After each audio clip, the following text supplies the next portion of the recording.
Hi everyone, it's Emma here, and today I am talking through the topic, could the pill be to blame for frequent UTIs?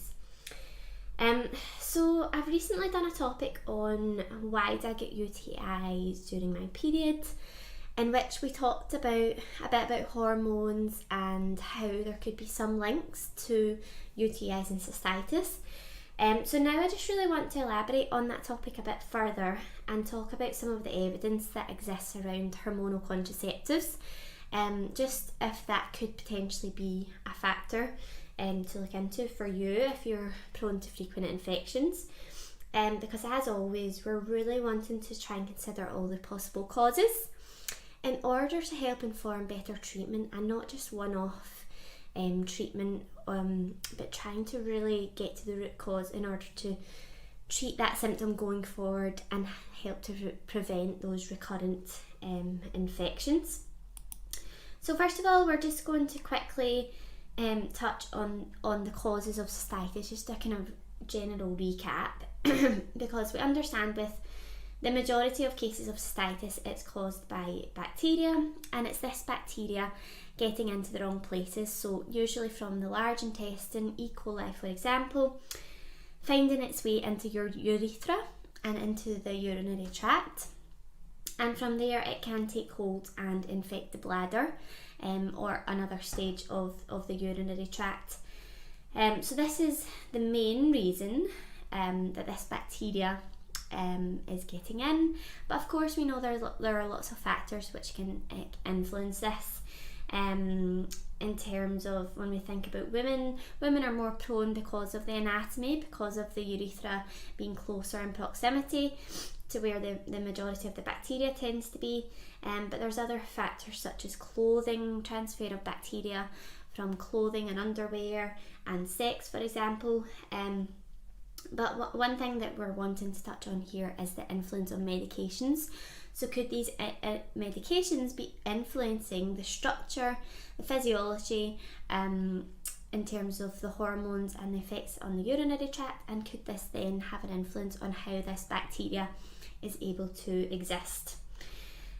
So we're just going to run through some of the telltale signs or clues that the pill, for example, could be having an impact.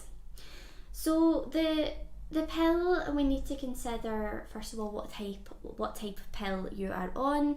You've got the combined pill or the progesterone only pill. But regardless of which type of hormonal contraceptive, there's obviously the other types as well, the implant, the injection, the Mirena coil for example. These are purposely influencing our hormones. That is what they are designed to do. Now they're primarily often designed to do this in order to help prevent pregnancy, but quite often they're used for other reasons in terms of managing tricky symptoms of PMS or skin issues for example, and they're all achieving this in the same way by influencing your hormones. So you're receiving a synthetic dose of these hormones, estrogen and progesterone, either a mixture of both or one higher than the other, and this is then going to influence your symptoms. Also in the video that I did the other week, which I can reference in here for you, we also recognise that PMS can have links with symptoms of cystitis and UTIs as well. So these fluctuations in monthly hormones can easily give rise to symptoms. So therefore it's not unfair or unreasonable to assume that the pill or a similar type of hormonal contraceptives could potentially also be having an influence as well. And there is now research as well to suggest this and to back this idea that being on the pill could potentially put you at greater risk of infections of UTIs and cystitis. And next I'm just going to go through some of the reasons why, some of the physiology. Again, really understanding what's happening in your body can help to inform your treatment, and improving your understanding is also good, always going to be good. So one theory is the fluctuations in estrogen. So it depends on which type of pill you're on. So we will start with the combined pill. So that's your estrogen and progesterone. This type of pill I would say, arguably mimics the natural cycle more so, because you tend to take it for 3 weeks with your estrogen and progesterone levels there. Then you stop taking it and you get a withdrawal bleed. So this is fairly similar to your natural cycle in that last week before your period, estrogen levels drop, and this is what triggers your period. And what the research is suggesting is that potentially this drop in estrogen is what can potentially trigger the UTI. So estrogen is actually very good for maintaining healthy tissues and cells. It's very moisturising, it's very lubricating, and this drop in estrogen can contribute to dryness and put you at risk of damage and potentially infection. And we sometimes refer to this PMS phase as a mini menopause. When those estrogen levels drop off, symptoms can crop up. So that's just one to be aware of. And also the research does suggest, unfortunately, the longer you're on the hormonal contraceptive, so the more established that hormone imbalance, the on-purpose hormone imbalance, the longer that's in place, the more likely potentially you are to suffer from these infections as a result. But interestingly, my next point is another reason potentially why your infections could crop up as a result of the pill, is because the pill has been found to drain lots of our vital nutrients. So again, there's research on this which I can reference because it's really interesting. Again, good to be aware of if it's something you've not been told before. So some key nutrients such as vitamin B, the B vitamins, vitamin C and zinc can become reduced when you're on the pill. Your levels become diminished, and again, ringing true with the statement above, the longer you're on it, the more likely you are to perhaps suffer, because those nutrient deficiencies could become more established as time goes on. So that's just something else to consider, because these nutrients are key for managing, modulating and supporting your immune system. Third point, just a quick one, hormonal contraceptives are so called because often people are on them for a method of contraception. So potentially the people that are on them are more likely to be sexually active, and sex can just be a little risk factor.